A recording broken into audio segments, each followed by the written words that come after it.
Students,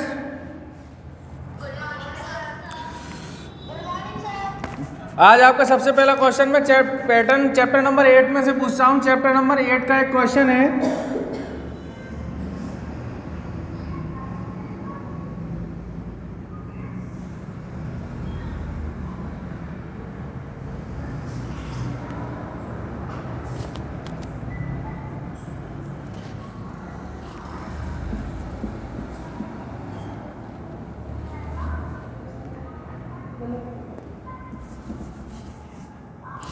pause कर लो।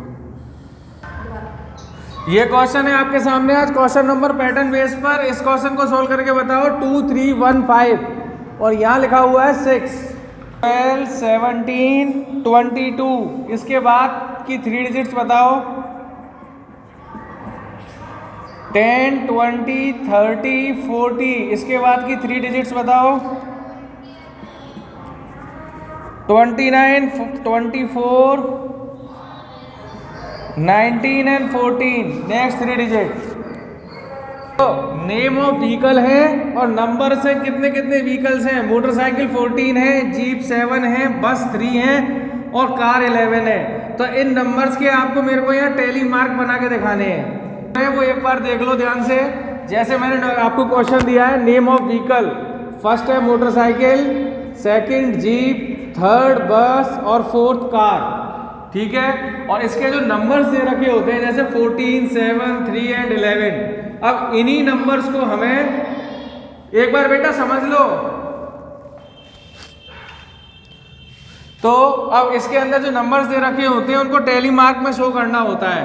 तो tally mark में हमेशा याद रखना है। जैसे यहाँ 14 है तो 1 2 3 4 लाइन स्ट्रेट रहेंगी। 5th लाइन आते ही हम राइट टू लेफ्ट कर देंगे। कभी भी इसको ऐसे करके लेफ्ट टू राइट मत कर देना, ये गलत का होगा, ये सही है।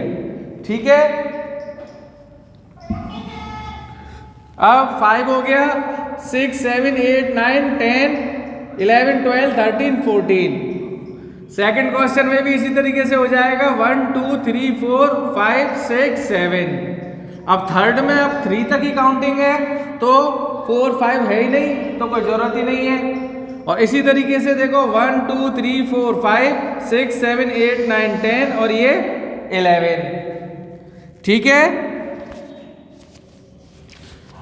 अब इसी क्वेश्चन को जो बार ग्राफ की आप कह रहे थे, अगर बार ग्राफ में बनाते तो वो इस फॉर्म में बनता कि हम अपनी जितने भी मोटर व्हीकल हैं, जैसे पहला है मोटरसाइकिल, सेकंड है जीप, फिर है बस और फिर कार। अब आ रही है आवाज।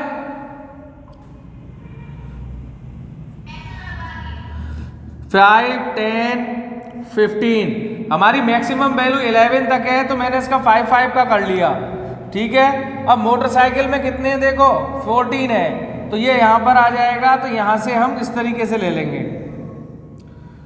अब जीप में कितने हैं 7 है तो 5 6 7।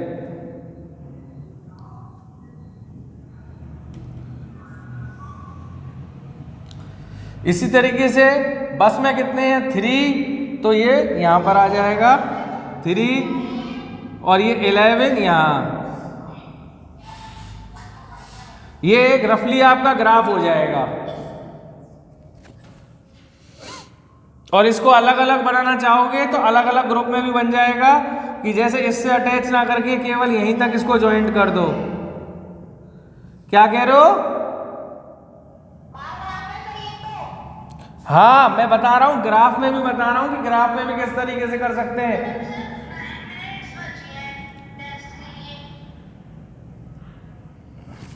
वन से लेके 10 तक, यानी कि फर्स्ट चैप्टर से लेके आपका जो 10 चैप्टर है करेंसी, वहां तक मैं आपसे आपका टेस्ट लूंगा।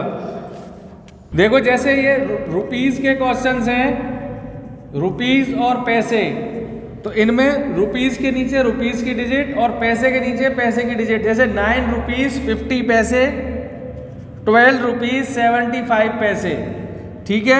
अब इन दोनों को हम प्लस करेंगे तो इन दोनों को प्लस करते समय जैसे ये आ गया पहले हमारा 5 और ये हो गया 12 और ये हो गया 9 और 2 11 और 1 और 1 2। अब यहाँ पर हमारे पास ये 125 हो गए। ठीक है, हमें यहाँ एडिशन करना है तो ये 125 हो गए। अब ये 125 तो 1 रुपीज़ में पैसे होते नहीं है, तो उसमें से जितने पैसे 1 रुपीज़ में कितने पैसे होते हैं 100। इट मीन्स 125 में से 100 चले जाएंगे तो 25 रह जाएंगे, और यहाँ पर माइनस करने से यहाँ पर 1 रुपीज़ इंक्रीज हो जाएगा तो ये 22 हो जाएंगे। तो हमारा आंसर हो जाएगा 22 रुपीज़ 25 पैसे। इस चीज़ को याद रखना कि जब भी 99 तक है तो हम पैसे में लिखेंगे, और 100 होते ही उसे रुपीज़ में कन्वर्ट कर देते हैं। तो आज आपको इन चैप्टर नंबर आपका 10 करना है, जिसके अंदर रुपीज़ पैसे दे रखे हैं और बिल दे रखा है। तो बिल की भी प्रैक्टिस करके आना कि कैश मीमो बिल किस तरीके से होता है, कि हम जब मार्केट से सामान लेने जाते हैं तो वो किस तरीके से बिल बना के देता है कि एक चीज़ का प्राइस 50 रुपीज़ है, हमें ऐसे 10 चाहिए तो क्या हो जाता है 50 × 10 = 500। सो ऑन, इस तरीके से आपको तैयार करके आना है।